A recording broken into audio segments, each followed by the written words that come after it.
मैं बात करता हूँ पीक डिमांड की, क्योंकि डिमांड हमारा बेसिस है जनरेशन का। तो डिमांड जितनी होगी जनरेशन उस हिसाब से बढ़ेगी। 2013-14 में ये डिमांड 130 गीगावाट थी, क्योंकि मेगावाट में फिगर बहुत बड़ी होती है, इसलिए साधारणतया ये सारे फिगर्स गीगावाट में आएंगे। और अभी जो पीक डिमांड पिछले वर्ष 2024-25 में गई है वो 250 गीगावाट गई है, लगभग डबल। और हमने अनुमान लगाया था कि इस वर्ष का 24-25 का ये डिमांड 250 टॉप यानी गई है हमारी पीक डिमांड। 225-26 में ये डिमांड पीक डिमांड जा सकती है 270।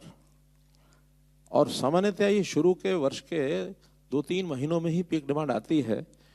पिछले बार की पीक डिमांड 30 मई को आई थी, तो हमारा अप्रैल निकल गया, मई निकल गया है, जून निकल गया है।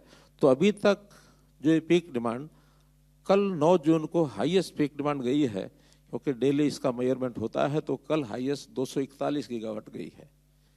जबकि हमारा तैयारी हमारी है, मैं इसको टारगेट नहीं कह सकता क्योंकि हमारे हाथ में नहीं होता, बहुत कुछ मौसम के हिसाब से होता है।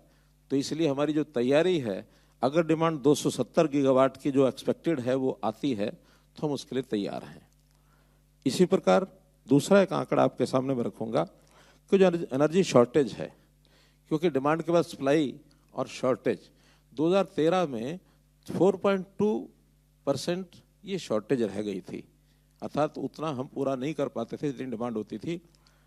पिछले वर्ष जब पीक डिमांड हुई थी उस समय ये कमी रह गई थी 0.1%, अर्थात 1000 में से 0.1% इतनी ही कमी रही थी। लेकिन पिछले 2 महीने के आंकड़े बताते हैं, अप्रैल और मई, ये हमारी डिमांड और जो सप्लाई है उसका गैप 0 हो गया है, अर्थात अब हम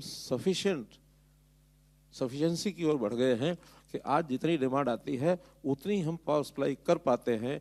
there is no shortage onwards as I C.